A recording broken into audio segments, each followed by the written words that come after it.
mute yourself if you're not talking. We're going to be recording this, so I hope that's okay with everyone. And if you have something to say, just use the raise your hand feature under reactions. Maybe it looks different on your Zoom, but to raise your hand, there should be a button somewhere along your bar, top or bottom. And we're going to have a question and answer when we'll get to that. If you want to ask us questions, or we can just have an open conversation. But I'm going to start by just introducing us, because maybe you don't know who we are and what we do. We are the Conejo Climate Coalition, and we formed pretty recently, actually, during the pandemic, which is a little insane. We all met online and became online climate pals. And we started this because of the two constitutional documents that are being drafted in Thousand Oaks right now, which is the General Plan Update and the Climate and Environmental Action Plan. And some of our members are actually on the committee for the CAP, is what we call it. That's the Climate Environmental Action Plan. So we had, people on the inside, and we all are trying to influence those documents to make the strongest policy documents for Thousand Oaks on climate that we can possibly make. And that includes things like stronger emissions reductions. And so I'll just go over what our mission is right now. It's to advocate for the plans and policies that preserve and enhance our natural surroundings while building a healthy, just, resilient, minimal waste, regenerative, fossil fuel-free community that will thrive and prosper for generations into the future. So that's a lot. It means that we care about a whole lot beyond just these policy documents. We want to continue this work and build on it. One of the main things that we really care about right now that we want to push for is something called a REACH code.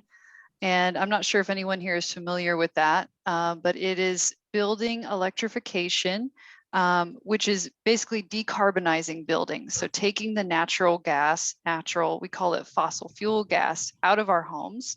And one reason we're really interested in that and in getting the city to adopt a REACH code is because natural gas is our second largest contributor to our emissions in Thousand Oaks. And I think you'll find it's pretty similar everywhere in the county. And transportation is number one. So transportation is a hard nut to crack because it requires us all to transition our vehicles. So getting natural gas out of new buildings is one of the sort of lowest hanging fruits of environmental actions we can take, because it just means not building gas infrastructure in new buildings, essentially, and putting in electric appliances. And we can definitely get into that and what a REACH code is, and we can talk more about it during our Q&A if we want, but I'm gonna move on because we'll talk about it more later.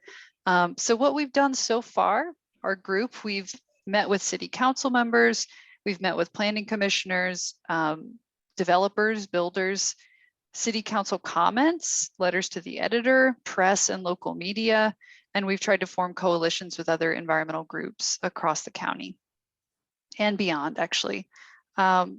So we've been really busy actually for just a couple of months. I mean, we've accomplished a lot, and it's because the group of people that you're going to hear from tonight are just very intelligent, creative, motivated, activated, and we're so excited to share this energy that we have with all of you and maybe inspire you to work in your own places on things that interest you.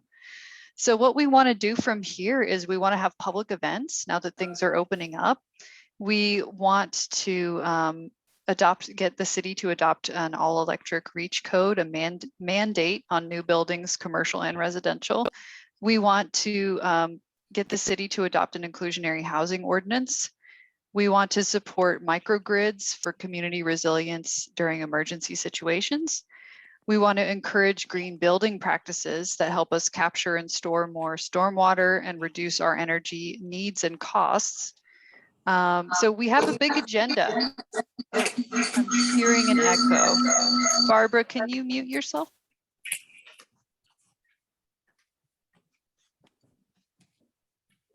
Barbara Layton, that's who I see on my screen.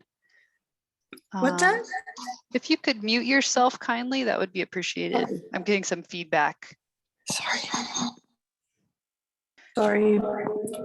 So we're going to go ahead and look at our agenda for tonight. If Clint would be so kind as to pull that up.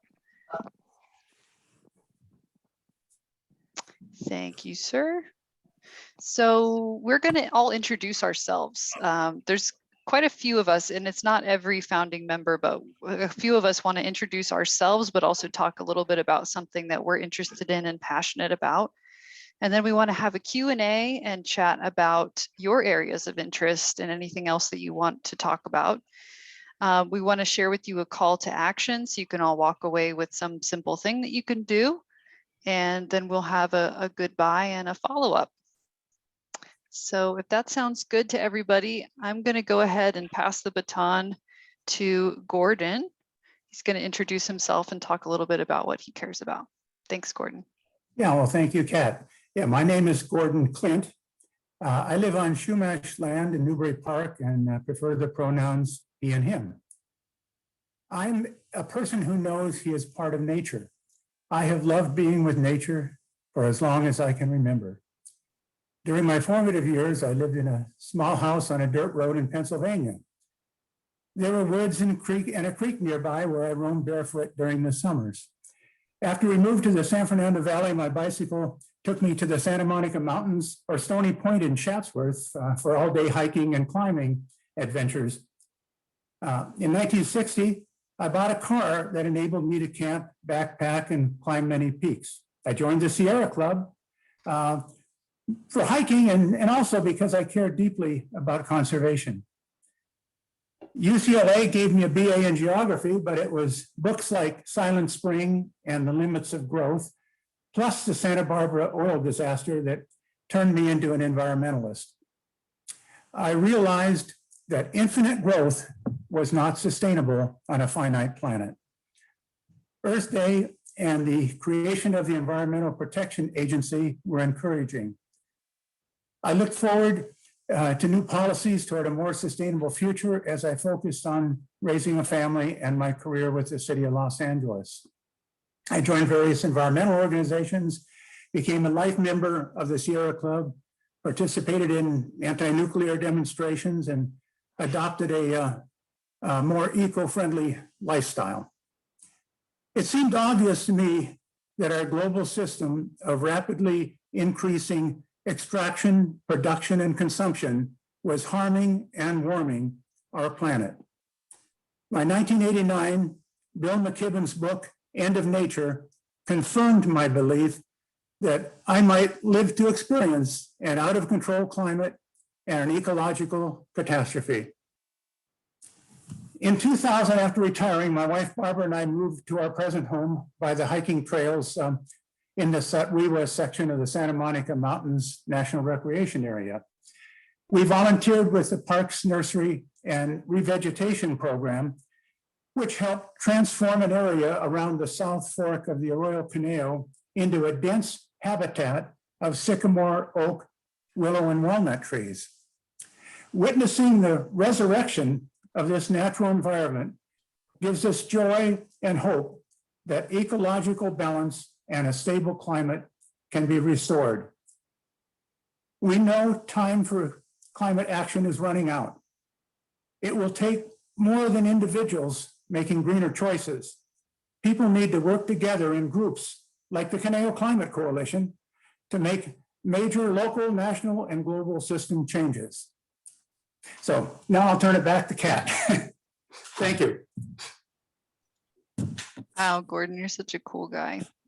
It's funny that we're still learning so much about each other just because we haven't even known each other that long. So similar to Gordon, I have a deep love of nature and I find inspiration and solitude and happiness in it. I'm a biologist by training, and I became interested in working on the climate crisis because of that background, because working in the environment as a professional nowadays will break your heart all the time. It's hard to just focus on studying the things that you love when you watch them die and go away. So I'm noticing that a lot of people that I work with in my careers are turning to more actionable career paths as opposed to just research for research's sake. And I count myself among those people. So that was my inspiration to working on the climate crisis was, there's going to be nothing left to enjoy if we don't. So I started to channel some of that, I guess you'd call it climate grief, into artwork. And I'd love to share some with you today.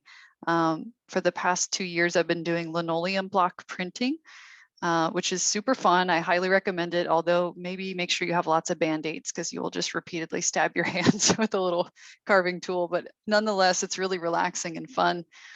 So this is a series that I started making about the extinction crisis, and it's about featuring habitats and ecosystems and species that are actually on the decline or are endangered.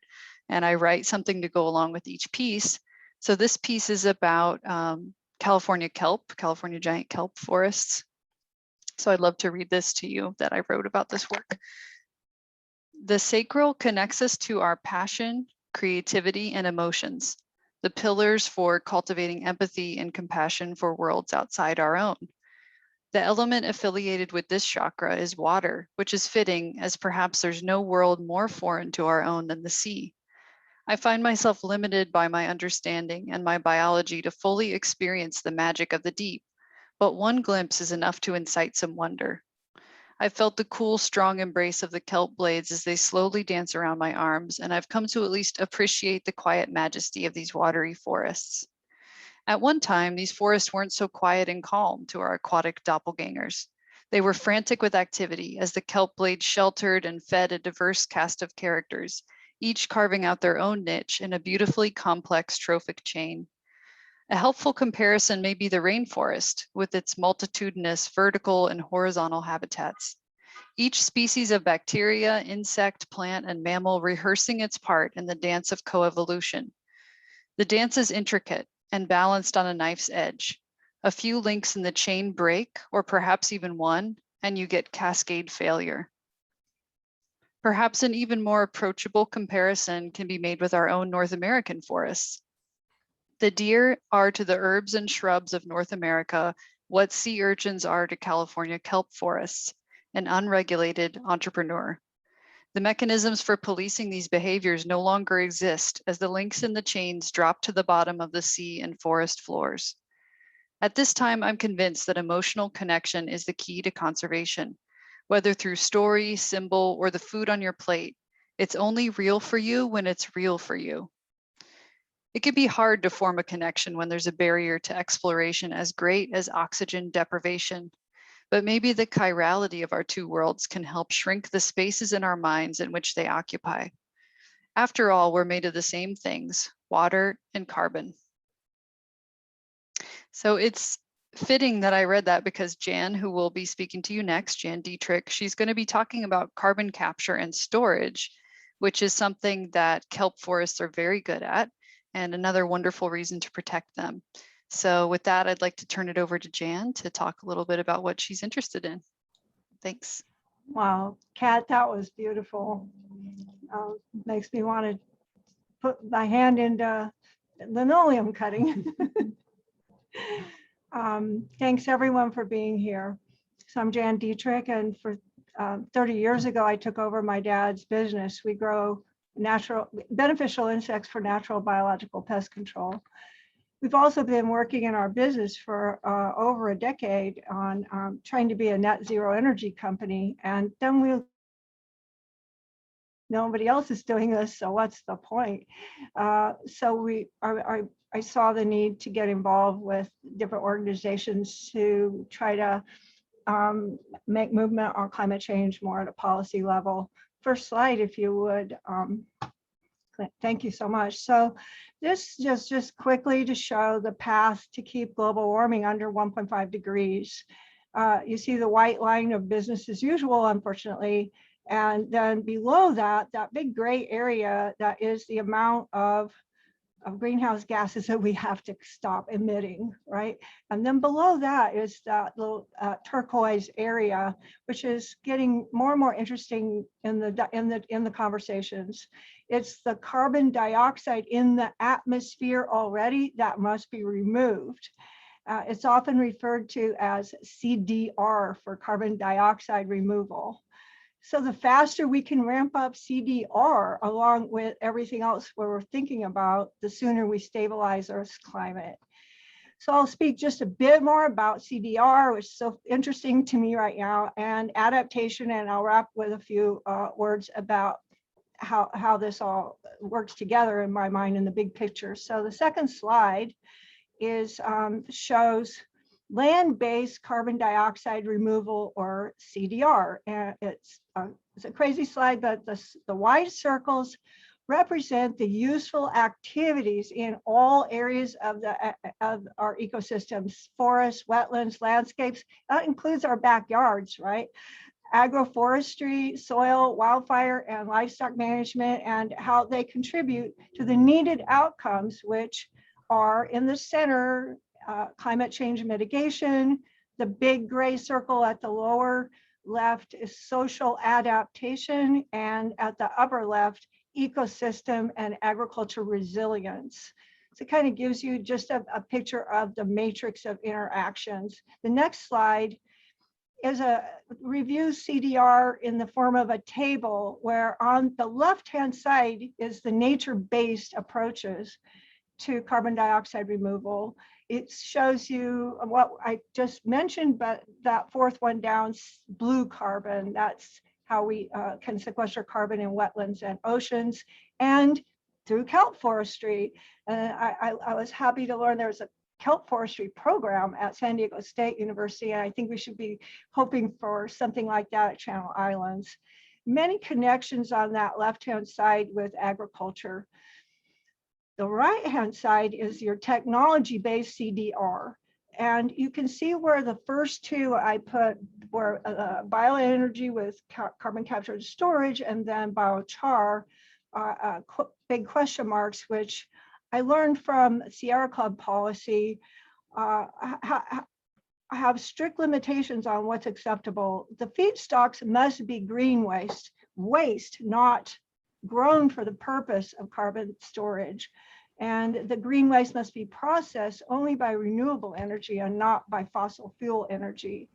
And just to point out one more on this table, the third item, the direct air capture and carbon storage, that is actually a good form of CDR that you can learn about later.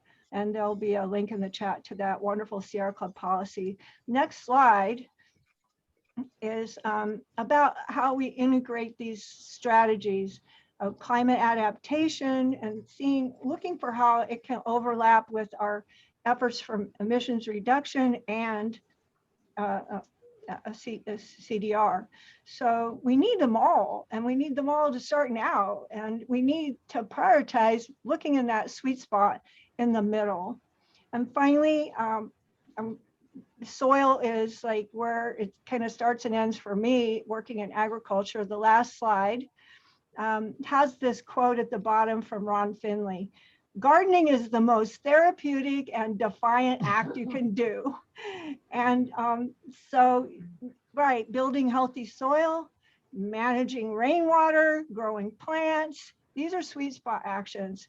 Buying at the farmer's market, joining a CSA, community supported agriculture, support anyone managing land regeneratively. In other words, sequestering carbon and conserving biodiversity.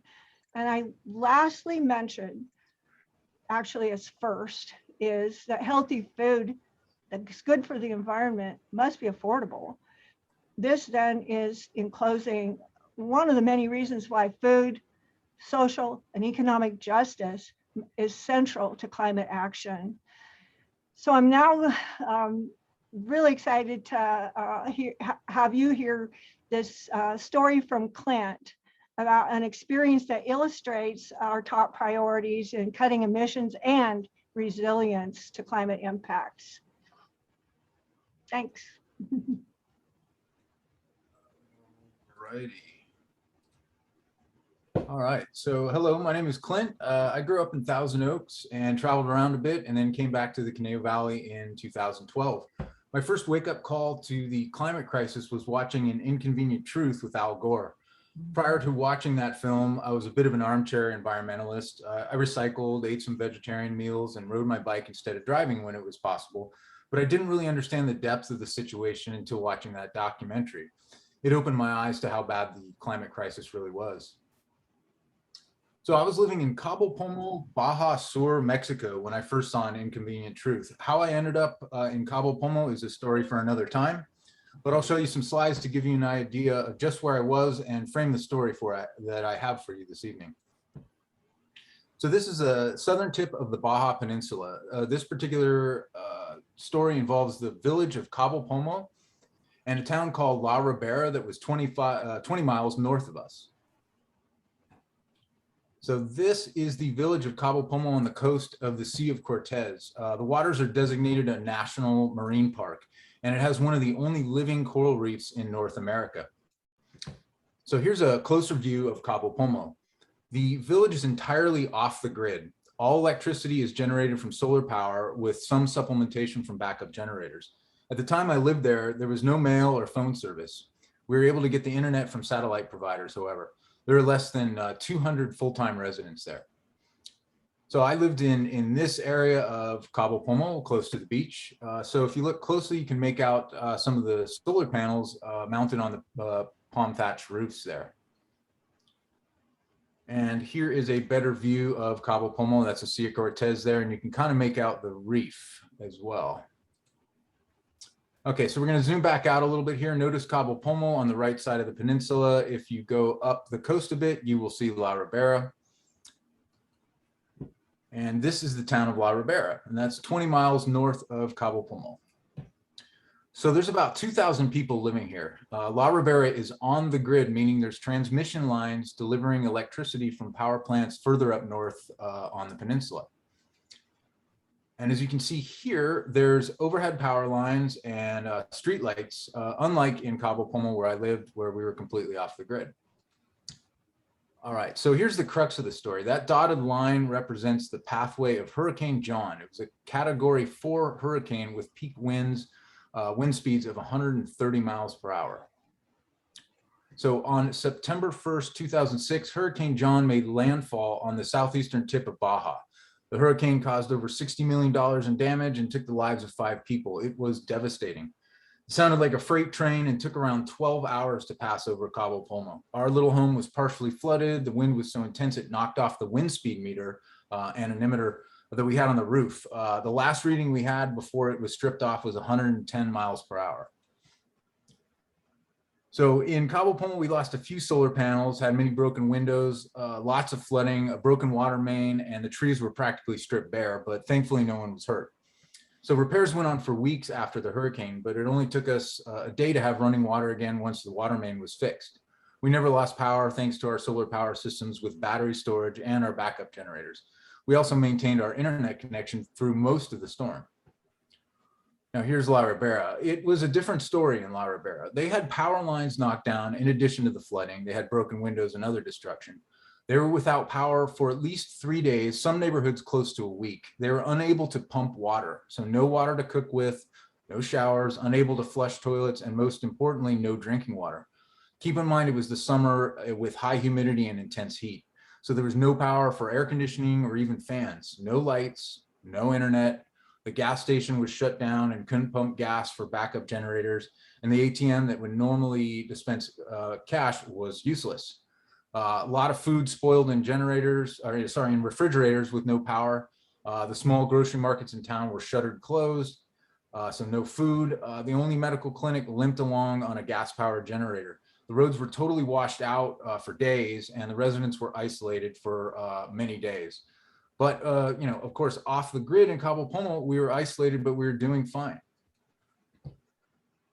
So here we are back in the Conejo Valley. So what happens if we have a natural disaster and lose power? So that's no lights, no internet, no banking, no gas stations, no fans or air conditioning, no refrigeration, no power for personal medical equipment. The list goes on.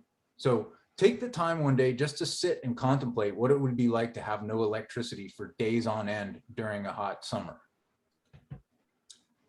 This is where solar power and battery storage comes in. The solar battery system allows your home to be more resilient when it comes to energy. Solar panels on your roof produce electricity for your home and keep your backup batteries charged up.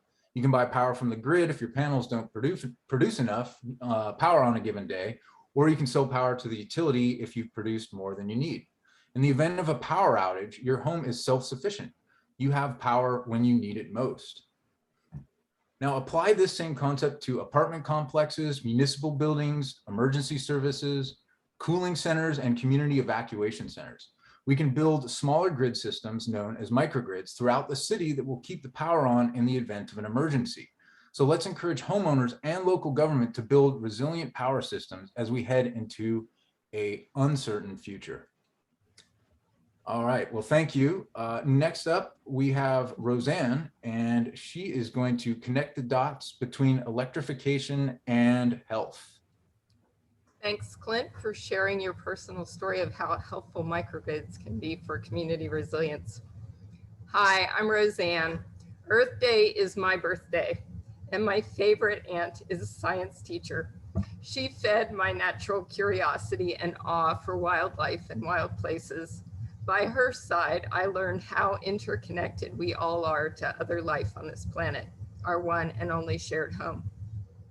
I studied biology in college, and my most cherished memories since are of trips with friends and family spent hiking, canoeing, camping in, and exploring the outdoors. I've followed climate science and the impacts of global heating for 3 decades. But it wasn't until I became a mother that I recognized how fossil fuel pollution could directly impact my family. My daughter loves to run because the energy in her limbs and the wind in her hair makes her feel alive and free. What began as her joy became her passion. She wasn't graced with a runner's body, so to compensate, she trained harder than teammates who were. Twice elected captain of Westlake High's cross-country team, she dreamed of leading her girls' varsity squad to a state championship. But like more and more children in California and across California, she suffers with asthma. We were unaware of her condition until she collapsed while racing. I watched helplessly as panic overtook my child's face as she struggled to breathe and could not. Initially, her respiratory distress came sporadically, more interrupted races and terrifying moments gasping for air in rush hour traffic on a hot day with car windows down. We later learned her attacks were triggered by oil and gas emissions, including indoor air pollution from my natural gas cooktop. Slide 1, please. Turning on your kitchen range and burning natural gas releases dangerous levels of health-damaging pollutants, nitrogen dioxide, formaldehyde, carbon monoxide, particulate matter inside your home that would be illegal outdoors. Natural gas is not clean. Next slide. Children living with gas stoves are 42% more likely to develop asthma. And like the injustices of most pollution, the most vulnerable kids, those living in smaller spaces without effective range hoods, have the most exposure with the greatest health impacts. Remove slide. We've all been lied to. Like the tobacco industry, the gas industry is waging a propaganda campaign. Just like oil and coal, gas is a fossil fuel. Most of us haven't connected the dots between fossil gas, methane, fracking, plastic pollution, outdoor air pollution, and global heating, let alone between nitrogen dioxide and indoor air pollution. There's no reasonable path to preserving a stable climate while continuing to burn fossil gas in our buildings, because fossil gas is mostly methane, a far more potent greenhouse gas than even carbon. Methane leaks and explosions threaten both people and climate. And fossil gas powered buildings alone contributed roughly 1/6 of California's global heating emissions in 2016. Government should not okay any new fossil fuel expansion, but must rapidly replace these toxic power sources with 100% clean, renewable energy. The fastest, most effective strategy officials can take to slash climate pollution is to stop installing fossil gas in new buildings. 42 California cities have already adopted bans or severe restrictions on new fossil gas connections. All electric, no gas building standards improve energy efficiency and lower construction costs and utility bills too, making housing more affordable precisely as California seeks workable housing solutions.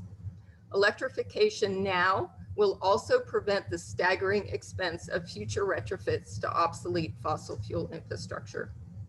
It's been almost a year since Ventura County approved a fossil gas connection ban in new construction, but it hasn't yet been implemented. Last month, Agora Hills approved electrification of all new residential and commercial development. So CCC is urging the TO City Council to lead now with a mandatory all-electric building code. You hold the power to get it done. How? Last slide. Our coalition wrote a let's turn off the gas letter to the mayors and council members of our county's 3 largest cities, Oxnard, Ventura, and Thousand Oaks. Copy the link in the chat and sign our letter to tell your city leaders you want all new construction to be all electric.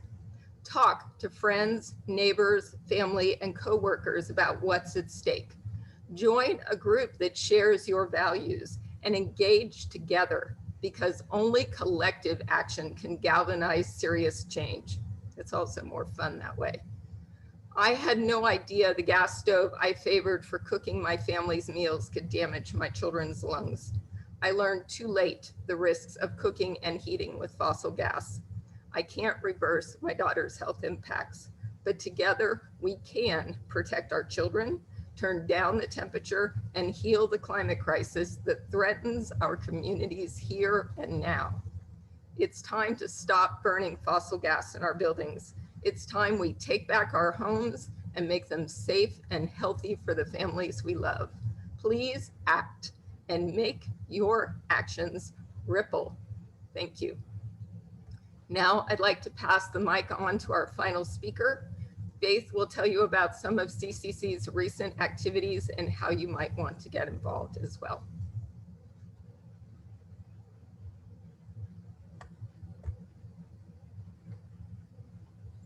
Sorry, I was muted. Thanks, Roseanne.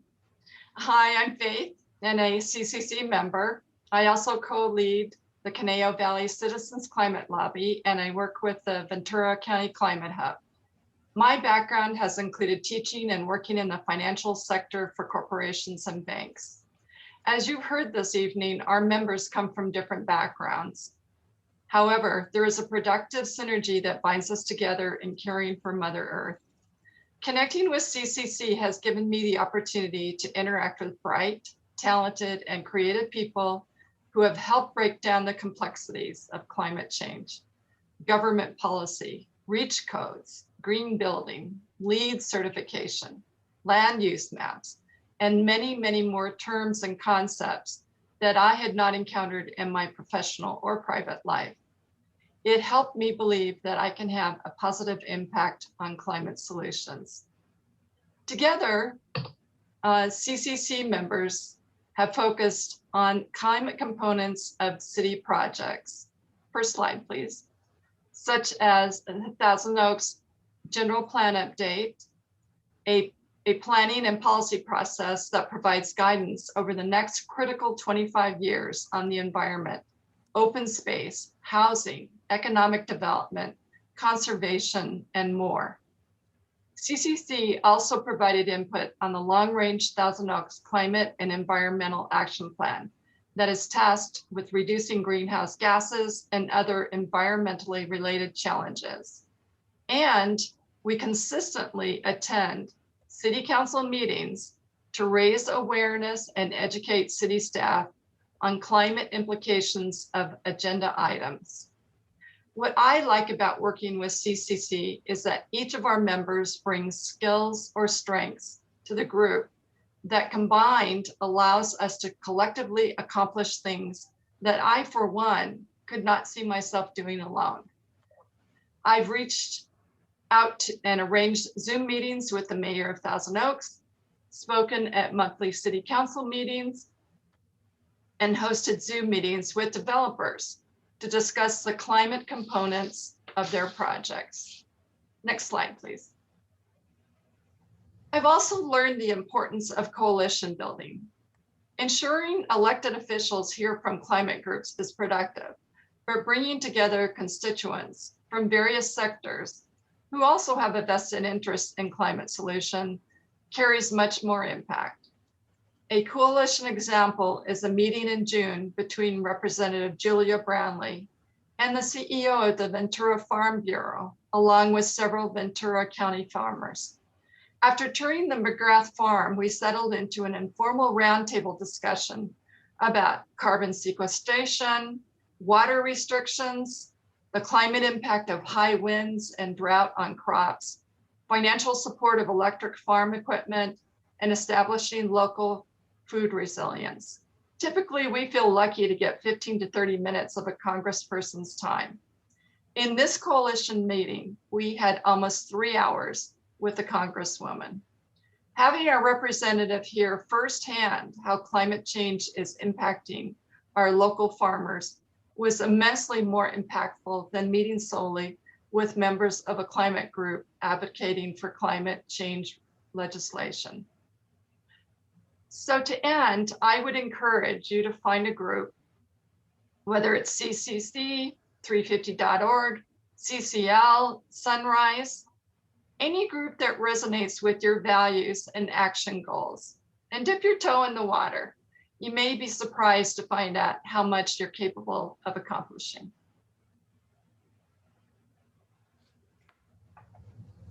Thank you, Faith. Thanks, everybody. So we're going to move on to you all. We'd love to hear from you about any questions you have, any burning thoughts, concerns. And I was going to say, raise your hand, but I think there's enough of us that it would be okay if you just wanted to unmute yourself. And if anyone doesn't have anything to say, then that's fine too. But I just thought we'd open the floor for any topics anyone wants to discuss.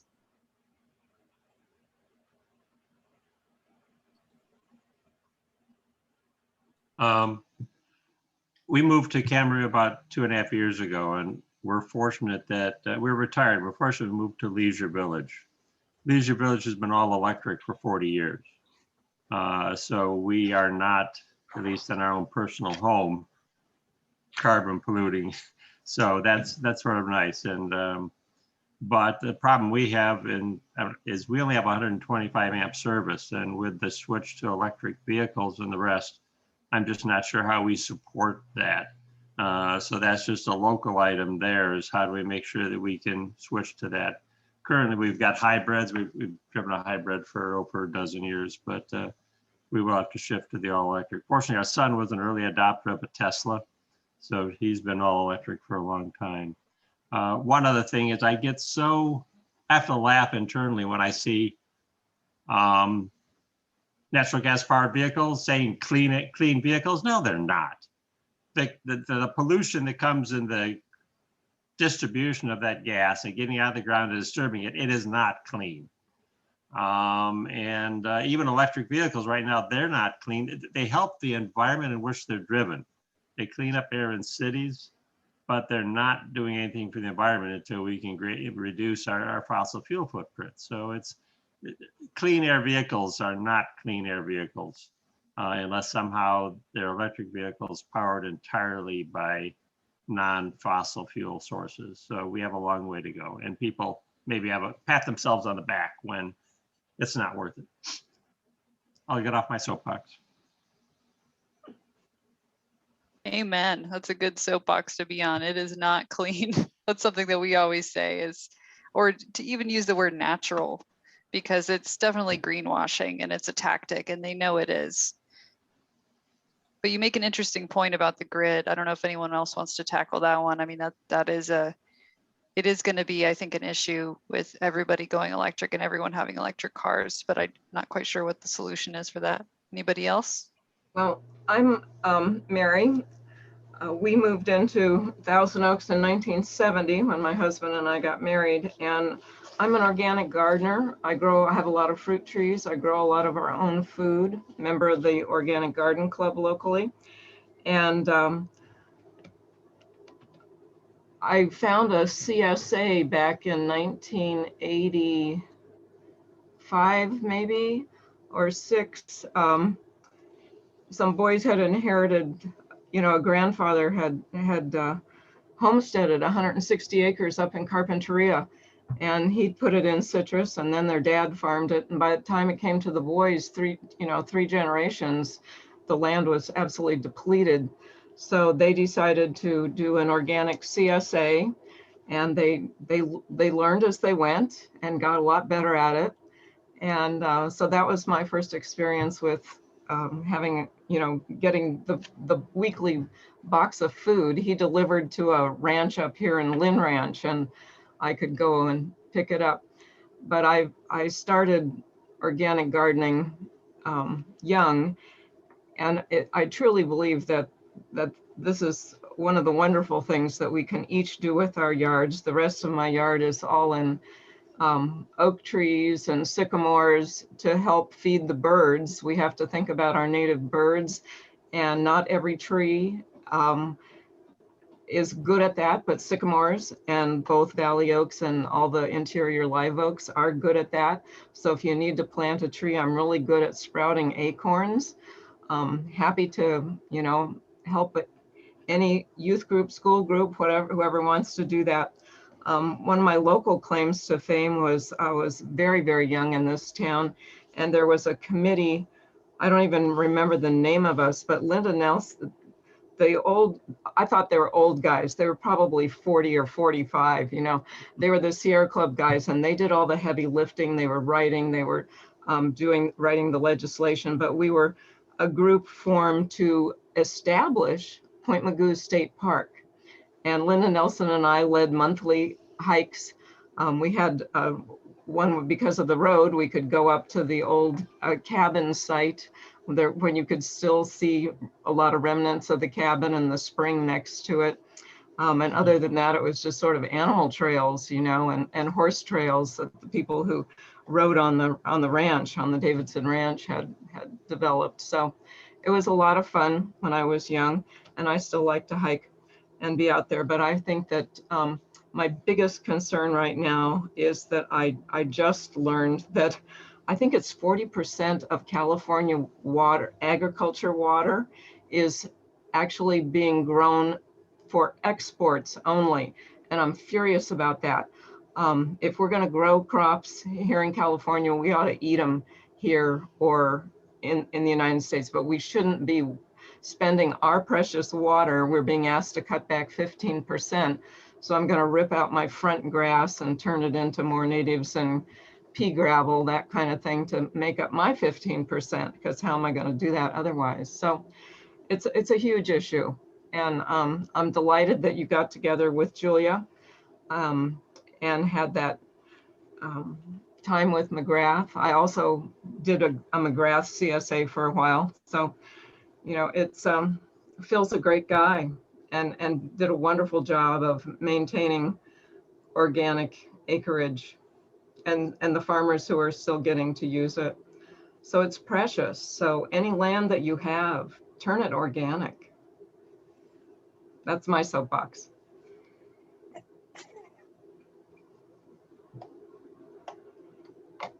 That's great, Mary.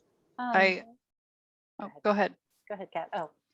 My name is Jennifer Ross, and I live in Simi Valley, and I've been really just doing this work for about a year and a half. And I somewhat feel like a bit of a lone wolf here in Simi Valley. I'm trying to figure out how to first approach the city, the area, this valley in doing this work. And so my question would be, where would you start? I mean, I'm new to Simi Valley, so I don't have a lot of friends here, and those that I do are not environmentally conscious as I am. So it's kind of been challenging to find partners to do this work here. So would you, I mean, I've even put stuff on Nextdoor website on the like environmental awareness group, and kind of with no real luck. Well, I'm going to keep trying that, but I mean, would you go to your neighborhood, start with the neighborhood city council, the city council, like where would you start to put this out there? I mean, any I would like to suggestions? take a stab at this if no one else, and please chime in, anybody else, if you have thoughts. But one thing I've noticed about our city council comments is sometimes when there's less people making comments that are environmentally charged, you actually get more feedback and more thoughtfulness from the council members. Like sometimes it actually works as a benefit to not have, you know, that being said, like if you really want something done, bringing in a whole gaggle of people to all scream at them is really persuasive. But I've noticed this, that sometimes they'll really think about and talk about your comments if no one else is making comments on that topic. So I wouldn't, you know, I wouldn't not do that as an action. And the other thing I wanted to ask Jennifer or anybody else, do we know whether or not CME has adopted whether it's in the Clean Power Alliance and it's at 100% option or? I know Hi, that. hi. This, Uh, go This ahead. is Alan, and I'm the local, the Conejo's San Fernando Valley chapter of 350, and it's been great partnering with Jan and the Ventura chapter. And between our two chapters, we helped add so many cities to the Clean Power Alliance that it used to be called the LA Community Choice Energy Program. And there was so much in Ventura County, they had to change the name, and now it's called the Clean Power Alliance. And many cities have gone 100%.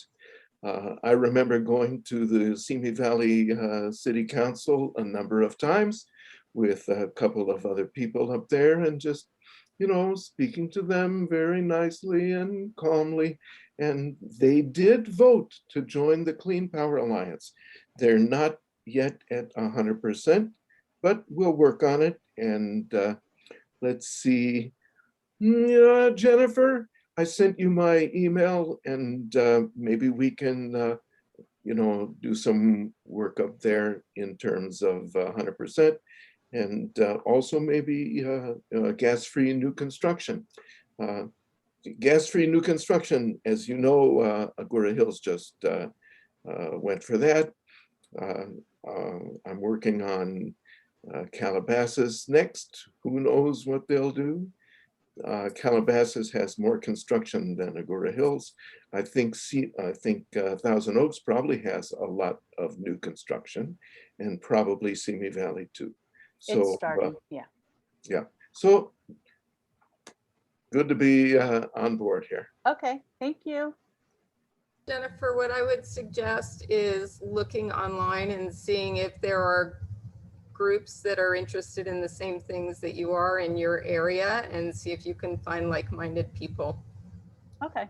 And then you can brainstorm and figure out who has what connections and what knowledge, and that might help you as well. Okay, thank you. I have some input. I come from a more political background, at least the last 4 or 5 years. Me too. You might look into the local Democratic Club and the local Indivisible group. Yeah. And I know that they're very active, Yeah, because okay. I've dealt with them.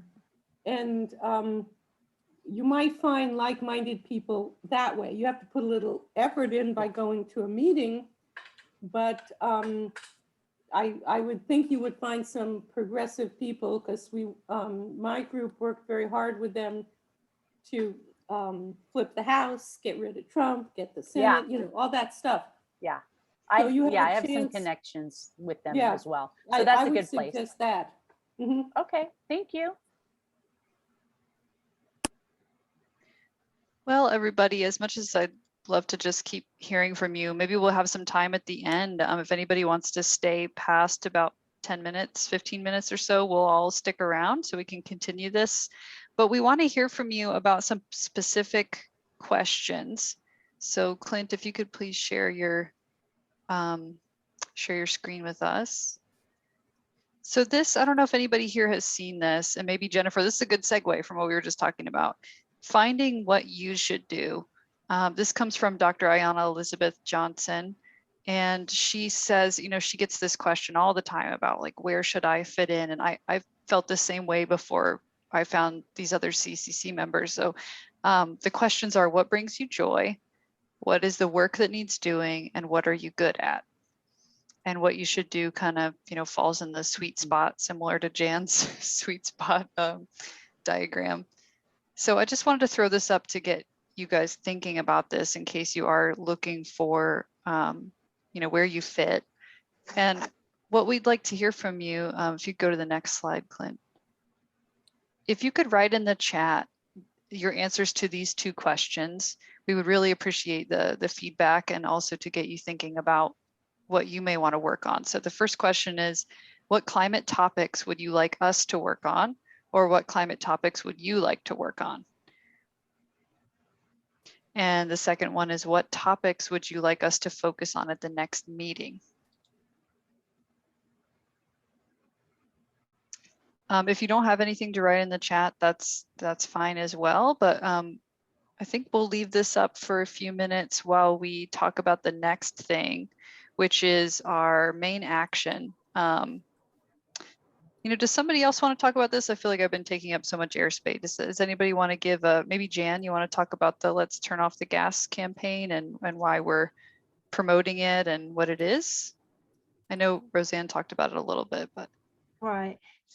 Thanks. So our Let's Turn Off the Gas is a letter writing tool on our 350 Ventura County Climate Hub, the platform of Action Network. So you go on this link and there's information about why, which I think was well stated by Roseanne.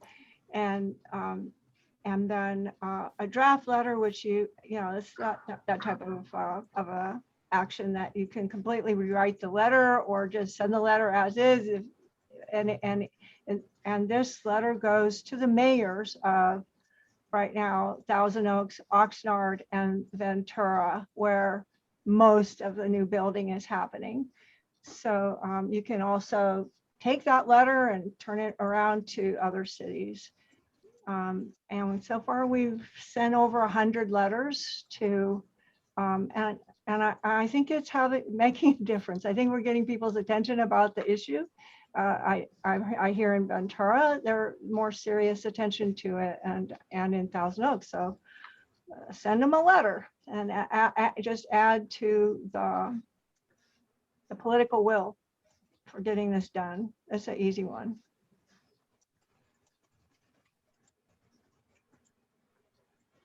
Thank you, Jan. Mm-hmm. Well, it looks like we don't have too much in the, okay, we're starting to get some in the chat. Did everybody get those questions or do we need to go back to them? It was, what do you want to work on or what you want us to work on? And then what do you want our next meetings to be about? Mm-hmm. Kat, if Meryl's available she put something in the chat that's happening this coming Saturday. The Stop SoCal Gas event rally and march related to the West Side Ventura and their concern about SoCal Gas wanting to expand a gas compressor station across from an elementary school.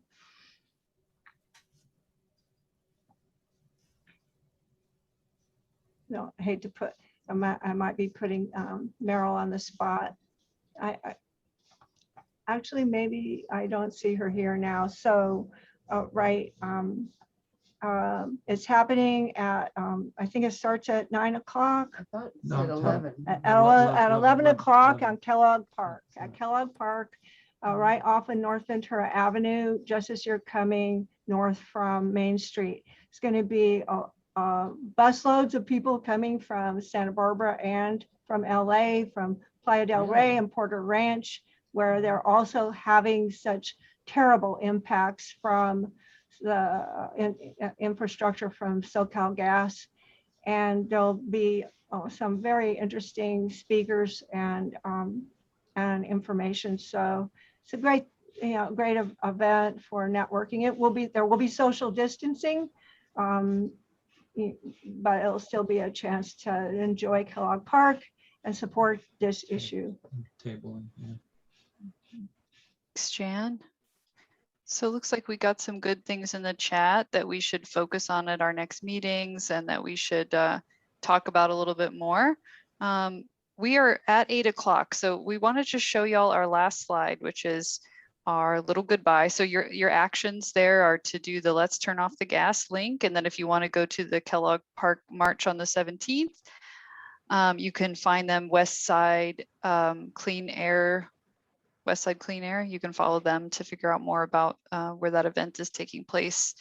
And here is where you can follow us. So we have a Facebook, Instagram, Twitter, and a website. And yeah, thank you all for coming. This has been great. And please stick around if you want to. We'll be here for another 10 minutes or so. But thank you all for joining us at our first inaugural general meeting.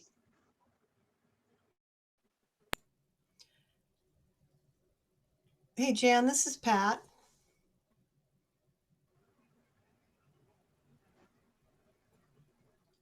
Can you hear me okay?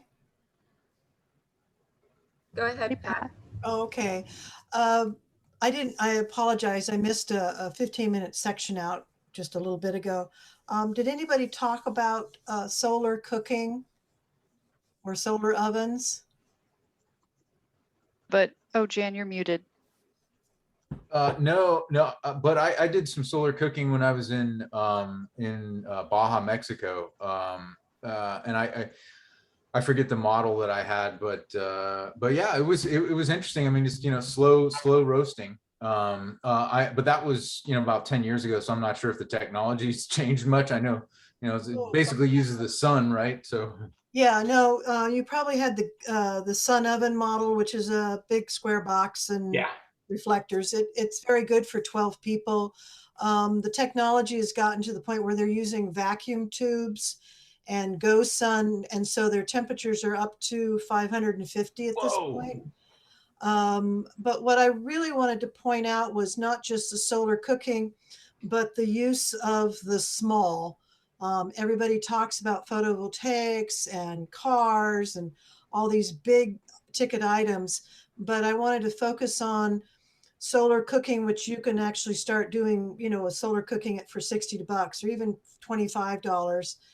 And, and how much, a solar oven will save per year is about 2,000 pounds of wood being burnt, prevented from being burnt. And then, things like cob construction with Adobe and things like tapping into the waste streams of our restaurants for the prep kitchens. If you can work with the prep kitchens, you can get so much that is already gleaned out and very clean. I've processed over 50,000 pounds of prep kitchen waste from 2 restaurants over the last 12 years. And so these things can be transferred into our garden digesters of rabbits and chickens and to be processed further closer to our garden.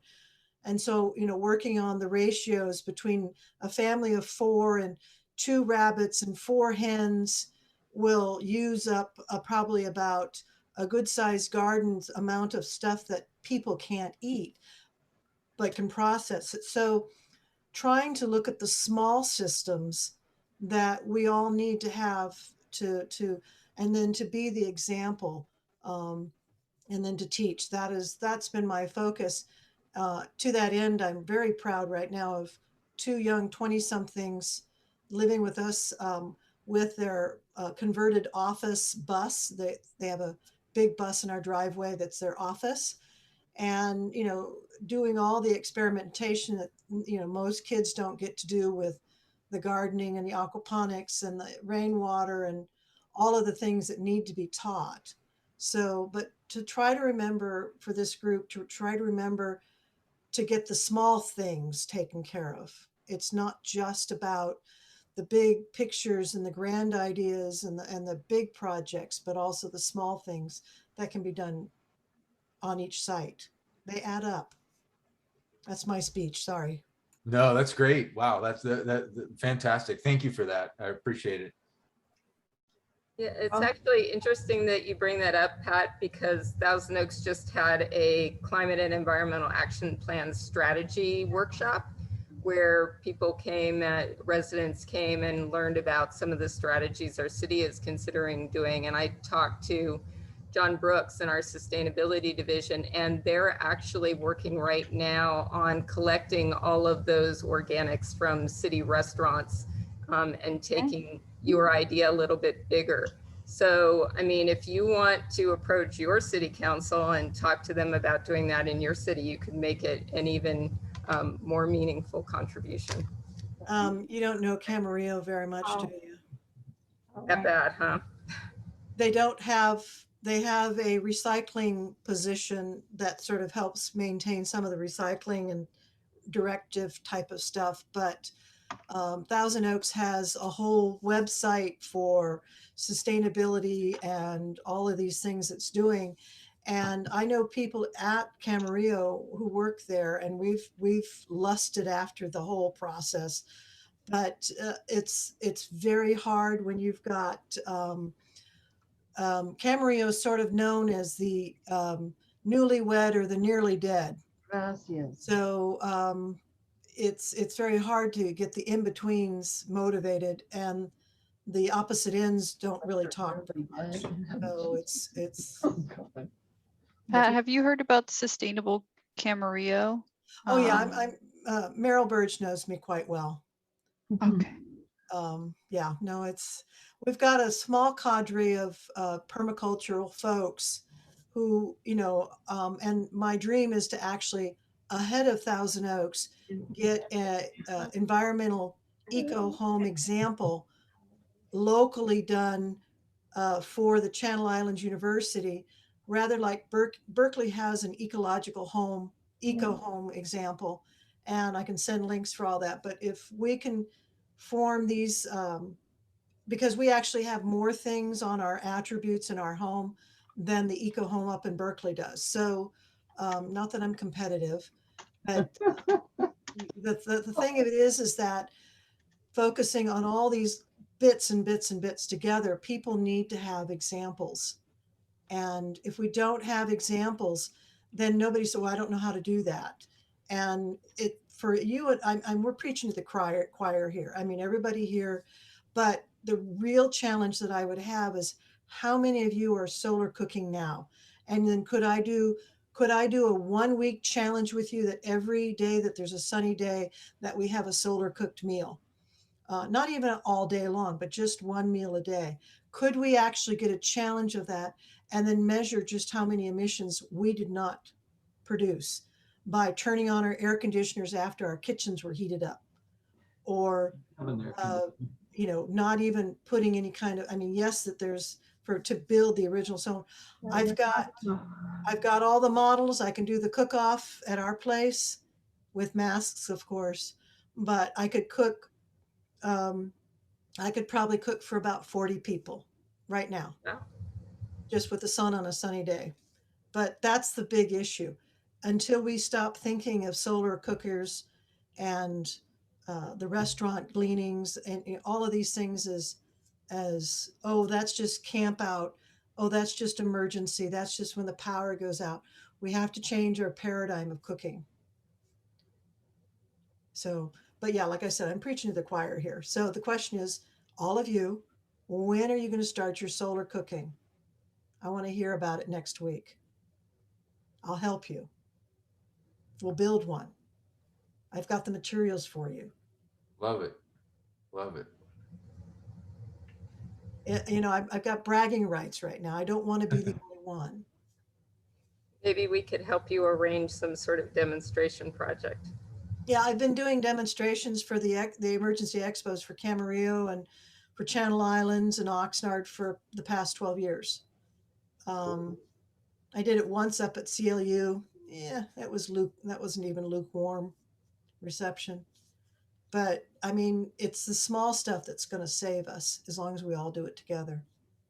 Anyway, I preach to the choir here. Excellent, thank you. Yeah, Do we you have your- wanna post your email in case somebody wants to reach out to you about that? It's a good idea. Yeah, I'm going to have to tell you my email because Zoom doesn't work so well with chat for me. My email is Patricia. So Patricia, that's easy to spell. At Wyvern Heights, WY, V as in Victor, E as in Edgar, RN Heights, that's HEIGHTS.com. That's my husband's website, so it's his server. Okay, I posted it, I typed it for you in the chat, okay? Oh, thank you. I appreciate that. Yeah, I don't have all the stuff here, but yeah. And I'll be emailing you. Please do. I mean, I do work from 11 to 7:30, Monday through Friday, but in the morning early, weekends are fine. And I have no problems doing demonstrations. Jan knows what's going on. You know, we've got so many with my young kids. I've got 4 kids under the age of 30 living with me, and it's just so dynamic here with getting things done. Yeah, it's living the life. I'm feeling particularly blessed at the moment. Very cool. Thank you. Thank you for sharing. Thank you. I'm Anybody guessing. else? Oh, Yeah, I'm go ahead. guessing we should probably wrap it up, huh? Can I just say something real quick? Can I do? Oh, please. Oh, yeah, please, Yeah. please. I wanted to bring this up to you, especially Clint. Jan posted about the free solar app, and the launch is tomorrow, and it's going to help cities streamline giving rooftop solar permits, which is something we really need. And the U.S. Secretary of Energy, Jennifer Granholm, is going to be there, so it's a big deal. It's, you know, nationwide. It's 10 o'clock in the morning, and you need to register in advance. Do you have a link, Leslie? Dan posted it. Solar app. It's in the Great. chat. Yeah. Yeah. So, yeah, so you see it, solarapp.nrel.gov. Yeah. And Two Ps. Ron, if you keep it short. Okay, great. Thank you. Here's, Hi, I'm Ron. I'm on the Sustainable Pest Management Work Group that Governor Newsom set up to look at what's the future of pest management. So immediately I wanted to turn around and say, how do we grow healthy plants that we don't need pesticides? Wife and I grow beneficial insects and help farmers every day get off of toxic pesticides and set up programs to control pests biologically. So we have no economic, agronomic, or societal need for toxic pesticides. So as a component of getting off of fossil fuels and sequestering carbon, we need to, as a community, say, no more toxic pesticides used on our schools, our parks, our cities, that we don't need this. We need to move forward. And then on our home place, we need to figure out how to manage the pests using organic methods. And anybody needs help, I'm available. there we go. That would be great. We'd love to hear. I think that'd be great, especially for residents Mm-hmm. and for the farmers, but Yeah. both. Maybe a program with Mary and Ron. Organic gardening. Yeah. Yeah. And by the way, the solar app workshop is also not just for city and staff and, you know, those kind of folks, but it's any interested public can attend. So just encourage if anybody's interested at 10 o'clock tomorrow. So the concept is to speed up. Right. Yeah. To make it easy, they said possibly 80% of solar rooftops could be done with this streamlined permitting app and don't even have to go down to City Hall and do the whole thing with the They permit. can cut a permitting process from 3 months to 3 minutes. Wow. Wow, that's wonderful. Yeah, So if it's easier, more people will do it. That's yeah. a great incentive. Mhm. Parking lots everywhere. Well, do we want to, does anybody else have anything? We haven't heard from Kim or Don or Clive. Any final thoughts before we wrap up?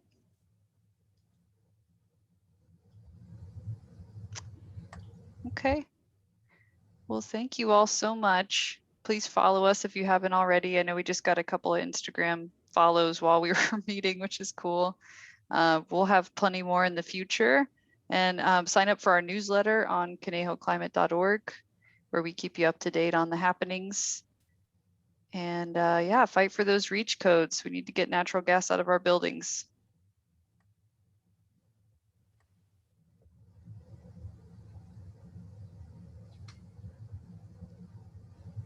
All right. Thanks, everybody. Thank you. Stop the recording now, I guess, and make sure we don't Yeah, lose it. I'll stop. And I sent you all the I sent you all the Zoom information if you want to talk. All right. Okay, great. Thanks, everybody. I'll Take save the care. Have a chat. good night. Oh wait, don't close it yet. Don't Yeah, we gotta close stop it the yet. recording.